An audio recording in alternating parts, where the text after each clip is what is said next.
మన తెలుగు రాష్ట్రాల్లో రాజకీయాలంటేనే కుటుంబ పాలన, వారసత్వ రాజకీయాలు అనే పేరుంది.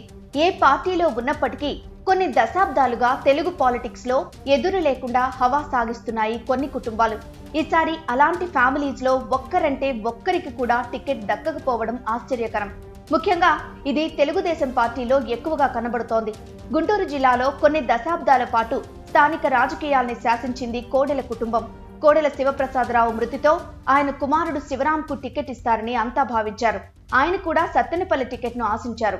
కానీ చంద్రబాబు అక్కడ కన్నా లక్ష్మీనారాయణను అభ్యర్థిగా ప్రకటించడంతో కోడెల కుటుంబం ఎలక్షన్స్ కి దూరమైపోయింది. ఈసారి ఎన్నికలు వాళ్ల ఫ్యామిలీ పేరు లేకుండానే ఈ జిల్లాలో సాగనున్నాయి. ఇదే జిల్లాలో మరో బలమైన రాజకీయ కుటుంబం గల్లా ఫ్యామిలీ. వ్యాపారాలను చూసుకునేందుకు వీలుగా తాను ఈసారి పోటీ చేయడం లేదని గల్లా జయదేవ్ ఇదివరకే ప్రకటించారు. అలానే తన ఫ్యామిలీ నుండి కూడా ఈసారి ఎవరూ పోటీ చేయడం లేదు. 2 సార్లు వరుసగా గుంటూరు ఎంపీగా గెలిచిన జయదేవ్ కానీ, సామాజికంగా ఆర్థికంగా ప్రభావితం చేయగల ఆయన కుటుంబం కానీ ఈ ఎన్నికల్లో దూరంగా ఉండబోతోంది. ఇక గుంటూరు జిల్లాలోనే రాయపాటి కుటుంబం దశాబ్దాల పాటు రాజకీయాల్ని శాసించింది. అలాంటిది ఈసారి రాయపాటి కుటుంబంలో ఎవరికీ టికెట్ దక్కలేదు. రాయపాటి సాంబశివరావు ఆర్థికంగా చాలా బలమైన నాయకుడు. అలాంటిది ఈసారి ఆయనకు టికెట్ కట్ అయింది. ఆయన తన కుటుంబంలో 2 టికెట్లు అడిగితే చంద్రబాబు ఒక్క టికెట్ కూడా ఇవ్వలేదు. దీంతో ఆ కుటుంబం ఇప్పుడు ఎక్కడా పోటీ చేయలేని పరిస్థితి ఏర్పడింది.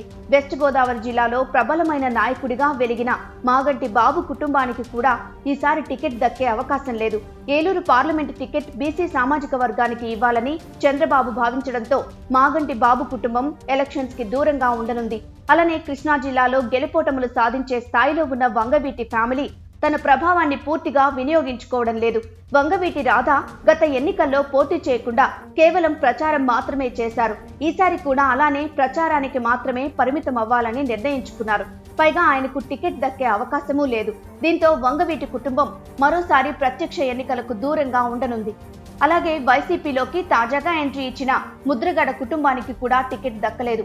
ఆయనకు గాని ఆయన కుటుంబ సభ్యులకు గాని టికెట్ వస్తుందని అనుకున్నారు. అయితే వైసీపీ ఎక్కడా టికెట్ ఇవ్వలేదు. ఎన్నికల్లో గెలిచాక ఎమ్మెల్సీ, మంత్రి పదవి హామీ జగన్ నుండి పొందినట్లు సమాచారం.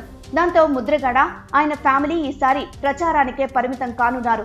వైసీపీలో ఉన్న మరో బలమైన ఫ్యామిలీ కోటగిరి కుటుంబానికి ఎక్కడా టికెట్ ఇవ్వలేదు వైసీపీ అధిష్టానం. కోటగిరి శ్రీధర్ కు కాకుండా వైసీపీ ఈసారి కారుమూరి సునీల్ కుమార్ కు టికెట్ ఇచ్చింది. ఈ కుటుంబాలకి టికెట్ రాకపోవడానికి సామాజిక కారణాలతో పాటు వారి మీద జనాల్లో ఉన్న అభిప్రాయం కూడా ఒక కారణమని సమాచారం. మరో 5 ఏళ్ల తర్వాతే ఎన్నికలు కాబట్టి ఇక ఈ ఫ్యామిలీస్ అన్ని ప్రత్యక్ష రాజకీయాలకు దూరమైనట్లే.